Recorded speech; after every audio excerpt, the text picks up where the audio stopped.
Halo guys, apa kabar semuanya? Semakin pelik saja kasus Vina Cirebon ya, dan muncullah AF yang kemarin viral di mana saksi AF ini tidak dihadirkan di persidangan, tapi tiba-tiba dia muncul dengan mudahnya di televisi. Padahal kemarin waktu sidang di 2016 AF ini tidak dihadirkan di sidang, tiba-tiba muncul. Bahkan sekarang kesaksian AF ini diragukan. Yang meragukan bukan main-main, mantan Bareskrim, Bapak Purnawirawan Susnodo Aji. Nah, dia meragukan keterangan dari saksi bernama Aib ini. Dari mana dia bisa melihat keterangan menyatakan dia melihat bahwa itu benar-benar Peggy di malam hari dengan jarak 100 meter. Wow, hebat sekali ini Aib. Kata Bapak Susnodo Aji. Ya, jadi ada yang meragukan keterangan dari Aib ini. Oke, mari kita simak. Kemarin kita hormat pada Polda Jawa Barat mengatakan bahwa dia Peggy. Oke, saya terima. Tapi Polri belum menyebut bahwa dia pelakunya. Untuk nyebut alat pelakunya kita lihat ya. 8 terhukum yang katanya pelaku, yang sudah mempunyai kekuatan hukum tetap, kan menarik BAP-nya. Berarti tidak menjadi saksi, tidak kenal dengan ini. Oke. Kemudian ada satu saksi yang terakhir yang mengatakan lihat kan. Dia melihat dari jarak berapa? 100 meter. Malam hari. Loh, dia nggak kenal nama. Tapi tahu orangnya itu. Hebat bener. Matanya. Mata elapnya dia. Ini kalau pesawat apa Amerika itu Falcon ya. Iya, betul. 100 meter malam hari. Bisa kan? tahu orangnya. Bisa tahu orangnya. Ini jangan-jangan main dukun juga. Main dukun juga. Atau nggak pakai alat sadap kan bisa. Tapi saya yakin Polri tidak percaya dengan keterangan dia ini. Iya. Kalaupun percaya kan hanya satu. Iya. Dalam teori hukum, satu saksi bukan saksi. Jadi tidak ada saksi. Itu satu alat bukti berupa saksi bukan saksi. Taruhlah 3, taruhlah 100. Tapi kalau hanya saksi saja, maka itu tidak cukup. Artinya tidak bisa ditangkap. Ya, saya yakin ya Polri bisa menangkap. Mungkin Polri sudah punya alat bukti lain. Tapi bukan dukun ya. Ya, bukan dukun. Jadi menurut Om seharusnya Polri sudah punya alat bukti lain. Ya, mungkin. Yang belum dikasih tahu. Mungkin. Maybe. Mungkin. Atau mungkin ditangkap untuk meredakan keresahan masyarakat. Saya nggak tahu karena dalam hukum itu kan tidak ada penangkapan berdasarkan ini nih, tapi penangkapan itu kan minimal 2 alat bukti. Iya. Tapi Om mengakui nggak kalau masalah viral jadi lebih cepat? Oh, yes. Kalau itu kan sekarang kan ada istilah no viral no justice atau no action gitu. Iya. Jadi apapun juga ya ini secara kemanusiaan oke lah. Kita berterima kasih pada netizen yang telah mengangkat kasus ini, dan kasus ini sifatnya kemanusiaan. Betul. Netizen the power. Netizen the power guys. Jadi oke, kita skip sebentar guys. Jadi banyak sekali yang suka dengan Bapak Susnodo Aji ini ya. Semenjak dia pertama kali muncul di salah satu televisi, dia dengan berani gamblang menyatakan kalau salah tangkap itu bisa saja terjadi. Kalau misalkan kelalaian itu bisa saja terjadi. Bahkan dia menyebut kalau mungkin ada orang di balik ini, bisa saja terjadi. Beliau adalah mantan Bareskrim yang tidak takut-takut untuk menyuarakan tentang kesalahan Polri di tubuh Polri sendiri demi kebaikan citra Polri. Jadi banyak yang respect dengan Bapak Susnodo Aji di kasus Vina ini guys. Nah, ini adalah kedua ya, orang yang kedua menyatakan bahwa kesaksian Aib itu diragukan. Jadi kita stitch dulu ya, mohon kepada Kang Deddy Mulyadi kita stitch YouTube-nya sebentar. Ini adalah abang-abang ya atau AA yang orang lama sebelum 2016 dia sudah ada di wilayah itu, yang menyatakan bahwa di dalam stasiun TV si Aib ini bahwa dia sedang membeli rokok ya di sebuah warung Bu Nining ya di pinggir jalan. Dia melihat kalau kejadian itu, dia menyatakan kalau itu Peggy di malam hari dengan jarak 100 meter dengan matanya. Dia yakin itu Peggy. Langsung Kang Deddy ini turun ke lapangan, di mana sih warung Bu Nining? Abang ini bilang, dari dulu tidak pernah ada warung Ibu Nining di pinggir jalan. Dan sekitaran warung situ juga kalau sudah malam jam 9, setengah 10 itu sudah pada tutup semuanya, jadi nggak ada warung. Jadi warung mana yang disebutkan oleh AF, warung Ibu Nining mana yang disebutkan pada saat membeli rokok, dan dia melihat itu adalah Peggy dari jarak 100 meter di malam hari. Ini kita simak tongkrongannya di mana. Salah benar, betul. Kita gini. Nah ini tempat nongkrong anak-anak di mana? Di depan sini. Buka helmnya biar kelihatan. Tuh. Nah, si AA. Di depan sini Pak. Tempat nongkrong anak-anak di sini. Tempat nongkrong anak-anak. Bentar, di sini aja. Yang ada tanda panah ini. Oke. Nah, anak-anak nongkrong di sini. Iya. Suka nongkrong di sini ya? Iya. Nih, anak-anak suka nongkrong di sini.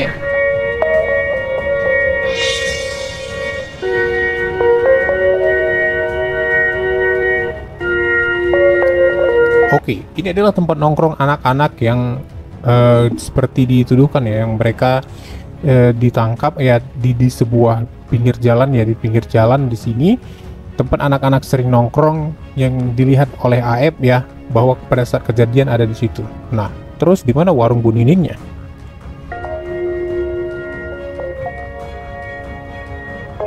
Karena mereka warga sini, Pak. Jadi wajar kalau memang nanti Ya anak-anak biasa lah gitu tuh. Saya juga di sini juga ya, pendatang nongkrongnya di sini ya. Bapak sejak 2016 di sini. Sejak 2016. Waktu peristiwa sudah jadi orang sini. Saya kan pendatang sini. Ah. Sebelum peristiwa itu terjadi saya udah di sini. Ya artinya sebelum peristiwa, waktu peristiwa sudah ada di sini. Betul. Jadi orang mana? Di belakang, persis di belakang sini. Jadi tempat nongkrongnya di situ. Ya, Anak-anak itu tempat nongkrong di situ ya. betul. Di situ. Di Berarti sini ya, nongkrong di Pak. situ kan? Biasa ya, anak-anak pinggir, anak gang yang nongkrong di pinggir jalan gitaran atau sering kumpul-kumpul ya di pinggir jalan, anak-anak remaja. Nih, kemudian Aep itu kerja di sini. Aib kerja di sini. Tapi saya lupa ya, Pak ya. Makanya saya pengen mematahkan. Nggak usah pengen statement. mematahkan. Bukan Jangan. mematahkan, maaf ya. Jangan. Diluruskan, Pak. Saya pengen dipertemukan kalau Bapak berkenan sama Aib. Boleh. Iya. Aib tuh beli rokoknya sebelah mana? Nah, Oke, Gitu loh, Pak. Saya kan nonton full, Pak. Saya nanti Gitu, Pak. pertemukan. Bapak Ah. bertemu dengan Aep. Aep Aib kerja di kerja sini. di sini. Saya juga Tempat sering nyuci pencucian motor mobil. di sini. Cuci mobil dan motor. Cuci motor dan mobil. Dulu mah nggak sebagus ini. Ya, Mat. Dulu nggak Ada sebagus ya. ini. Iya, dan Aep beli rokok sepi. katanya di Di mana? depan. Kalau di situ kan di depan Nggak ada ini. warung, Pak. nah, Sok di mana, Pak? Anak-anak di sana nongkrongnya, Pak. Kalau Aib bilang itu ya Aib maksud itu Oke. di depan SMS 11 itu di situ. benar, tadi di depannya ada SMP, terus kata Aep dia pada saat keluar ke pinggir jalan raya ingin beli rokok, terus dia lihat tongkrongan anak muda itu di situ ada si Peggy ya, dari jarak 100 meter pada malam hari dia lihat. Nah, sekarang kata si AA ini kalau dari dulu tidak ada warung di pinggir jalan yang buka atau bahkan nggak ada warung rokok. Oke, Aep Gitu loh. bilangnya kan beli rokok. Beli YouTube-nya rokok. nonton saya kan? Iya, Utuh kan nonton. utuh. Beli rokok di depan, Nggak ada warung. Ini Bukan. kontrakan, Pak. kan? Heeh. Beli rokok di warung di depan tempat dia kerja. Ini tempat kerja. Ya kan? Makanya saya ngebidik warung itu, warung rokok. Nggak ada. Tutup. Warung apa? Iya. Oh, tutup. Iya, tutup. Jadi kalau Nggak malam ada. tutup. Bukannya tutup lagi, itu jual masakan. Setengah 10 ibu bilang tadi nggak pernah buka sampai malam. Ibu itu baru, Pak. Ini toko Sebelum- baru, toko ini baru. Baru. Ini Baru baru. semuanya. Ini baru. Ada nggak Baru. warung rokok kecil yang di Nggak ada. gerobak? Nggak ada. Nah, Makanya sekarang Aib beli rokoknya di Warung mana? Bu Nining di mana? Ada di sini. Hah? Di dalam, Ini Pak. itu di dalam kalau Di dalam, ini. Pak. Oke, kita menuju warung Bu. Nah, dibilangnya warung Bu Nining di pinggir jalan. Tapi keterangan dari warga yang memang orang lama dari gang itu, warung Bu Nining itu di dalam gang dalam gang. Nah, oke. Mungkin buka kalau malam. Saya tahu betul, saya bukan membela 7 tersangka, bukan ya, Pak. Saya hanya 8 meluruskan. terpidana. Iya, 8 terpidana. Saya hanya meluruskan keterangan si Aib untuk Saka. Untuk siapa? Ya untuk semua lah. Bukan. Yang kemarin Peggy. Peggy. Ah. Untuk Peggy, Pak. Jadi keterangan Aib itu katanya ingat betul dengan wajah Peggy. Heeh. Ya secara logika aja, Pak. Saya juga setiap hari Ya, lewat ini Aib sini nih, kita nih. lihat Aib aja nggak tahu. Udah 8 tahun. Aib bilang sangat ingat betul. Dilihat dari sisi mananya. Aib beli ini rokok kan di mana? Aib beli rokok di warung Bu Nining. Namanya warung Bu Nining ya di video. Bukan di warung depan. Hah? Betul warung Bu Nining. Waktu video, ya videonya Bukan, Pak. Bukan. Ya, ini Saya nonton berulang kali. Andailah warung Bu Nining. Nah, dan itu Warung- bukan nggak bukan mungkin warung. Pak. Ini nggak bisa Bukan. pakai tempat nongkrong. Nah, kalau Mungkin, udah di Pak. depan, anak-anak di sini, Pak, nongkrong. Hah? Saya kan lewat sini, Pak, tiap hari. Oke. Di sini Kalau duduk. nggak di depan, anak nongkrong di sini. Ah. Sekarang warung Bu Nining mana? Oh. Anak suka nongkrong di Nongkrong sini. di situ. Warung Bu Nining. Loh, ini ya nggak bisa kalau ini. Ini kan nggak motor lewat. Emang warung Genining itu apa, Pak? Ini perasaan, Pak. Ini itu anak warung, Pak. Ah, warung sini, warung Bu Nining.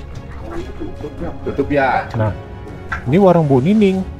Warung Bu Nining ada di dalam gang dalam gang. Sementara keterangan dari Aep, dia sedang membeli rokok di pinggir jalan. Entah itu warung Bu Nining atau bukan, Tapi menurut keterangan warga setempat tidak ada yang jual rokok sampai tengah malam, bahkan warung rokok tidak ada di 2016.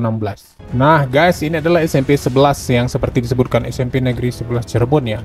Dekat tempat nongkrongnya anak-anak. Apakah benar di dekat situ ada penjual rokok? Apakah benar dari jarak 100 meter mata manusia bisa melihat seseorang, bahkan melihat wajah seseorang dengan jelas pada malam hari pula? Kang Deddy mencoba memulai penelusurannya. Coba ada. Tempat nongkrongnya itu kan? Iya. SMP 11 kan? Tempat nongkrongnya depan SMP 11 kan? Betul. Warung Madura, warung rokok. Ini. Assalamualaikum Kang Edi. Oke. Ini warung rokoknya. Ya. Sejak tahun kapan berdirinya? Nggak tahu. Udah tahun 2016 waktu ada kejadian rame-rame yang sekarang tuh Ibu udah jualan rokok belum? Ya udah jualan tapi nggak tahu apa-apa gitu. Ya udah, kita mau pesan apa-apa. Ya, Kan Si ibu menyatakan sebelum tahun 2016 sudah berjualan rokok, tapi dia tidak tahu menahu ya, mungkin si ibu takut. Tapi apakah ini warung rokok yang dibilang oleh AF atau tadi Ibu Nining di dalam itu adalah penjual rokok juga, tapi dalam gang anak-anak sering nongkrong di situ juga. Sementara AF menyatakan melihat dari tempat dia beli rokok, melihat Peggy pada malam hari dari jarak 100 meter. Apakah benar bisa seperti itu? kan dalam ceritanya AF beli rokok di sini setengah 10, nggak di sini sih bilangnya di warung. Taruhlah warung ini jam setengah 10 malam. Terus kemudian setengah 10 malam. Ibu tahu AF? nggak tahu saya apa. Tukang cuci mobil? Nggak tahu. Nggak. Beli rokok di sini, ya ke sana nggak kelihatan. Nggak kelihatan. Nah, Kang Deddy sudah menyatakan dia melihat langsung turun ke lapangan. Ya, langsung turun investigasi sendiri secara mandiri. Andaikan ini warungnya, andaikanlah ini di warung disebutkan oleh AF, ternyata sudah kita lihat mata kepala sendiri, walaupun ini dalam video, jarak 100 meter itu jauh guys. Benar seperti kata Bapak Susnodo Aji guys. Hebat sekali itu AF, bisa melihat wajah seseorang dari jarak 100 meter pada malam hari pula. Itu mata elang atau gimana nih? Atau jangan-jangan dia Spiderman nih? Tuh.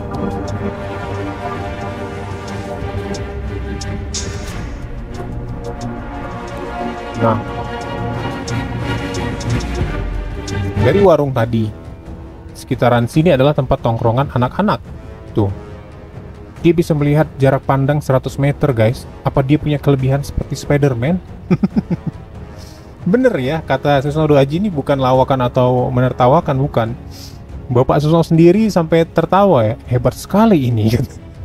Hebat sekali ini AF ya, bisa melihat dari jarak pandang 100 meter pada malam hari wajah orang dengan jelas, menyatakan kalau itu adalah Peggy. Wow. Makanya saya mau mematahkan statement AF di YouTube Bapak Ibu. Iya. Nah, ini adalah abang ya, Tosya yang siap dipertemukan dengan AF. Dengan argumennya dia sudah membuktikan juga ya, ini adalah jarak dari 100 meter. Seandainya ini adalah warung yang disebutkan oleh AF, apakah benar jarak pandang manusia bisa melihat pada malam hari dan melihat wajah dengan jelas dari jarak 100 meter itu? Kang Deddy Mulyadi menyatakan, wow, ya nggak kelihatan juga ya dari sini. Itu sudah dilihat langsung oleh penelusuran Kang Deddy Mulyadi. Nah, menurut Bapak Reza Indragiri sebagai ahli pakar psikologi forensik yang ikut dalam kasus ini menyoroti juga ya, Warawiri jadi saksi kunci kasus Vina Cirebon. Keterangan sosok AF ini diragukan ahli guys, bisa merusak proses hukum, kata Bapak Reza Indragiri. Sosok AF sebagai saksi kunci tiba-tiba muncul di publik. Dia mengaku mengetahui kronologi kejadian kasus pembunuhan Vina dan Eki di Cirebon 2016 lalu.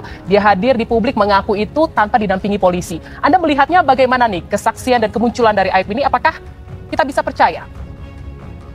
Saya menetapkan ada 4 kriteria untuk menakar kualitas proses pengungkapan sebuah kasus pidana, yaitu tuntas, menyeluruh, transparan, dan objektif. Objektif bermakna bahwa proses tersebut harus sesuai dengan peraturan yang berlaku dan juga bisa terbenarkan dari sudut pandang keilmuan atau saintifik. Nah, terkait dengan objektif dalam pengertian terbenarkan dari sudut pandang keilmuan atau saintifik, ada adagium dalam hukum bahwa satu saksi bukan merupakan saksi. Adagium ini ternyata sebangun dengan hasil riset psikologi forensik yang menyimpulkan bahwa pengakuan, keterangan saksi, atau sejenisnya yang mengandalkan daya ingat manusia justru sangat mungkin menjadi faktor yang merusak proses pengungkapan fakta. Pengakuan, keterangan saksi atau jenisnya, sekali lagi, sudah disimpulkan oleh psikologi forensik sebagai benda yang paling potensial merusak proses penegakan hukum, merusak proses pengungkapan fakta. Dengan sikap konsisten pada hasil temuan psikologi forensik dan adagium hukum tersebut, maka saya memilih untuk tetap skeptis terhadap pengakuan ataupun keterangan saksi pada seluruh kasus pidana secara umumnya. Artinya kemunculan Aep ini belum bisa dipercaya sepenuhnya sebagai saksi kunci untuk bisa mengungkap kasus ini secara terang? Memang dalam satu pekan ini ada dua hal yang mengejutkan. Ya, bisa kita gunakan kata menggembirakan bahwa kemunculan seorang DPO yang berhasil diamankan oleh polisi setelah 8 tahun tak tentu rimbanya, dan kemunculan seorang yang disebut sebagai saksi kunci. Tetapi saya ingin menepikan spekulasi ihwal hal-hal yang barangkali dianggap masyarakat banyak sebagai mencurigakan tersebut. Saya tetap memilih untuk meragukan tingkat validitas atau kualitas yang diberikan oleh pihak-pihak yang memberikan pengakuan maupun keterangan saksi. Pengakuan atau keterangan saksi yang mengandalkan daya ingat manusia sangat rentan mengalami fragmentasi dan distorsi, baik atas dasar keinginan yang bersangkutan untuk mengubah-ubah keterangannya, atau berdasarkan pengaruh dari pihak lain, dalam bentuk iming-iming kah itu, intimidasi kah itu, atau sejenisnya.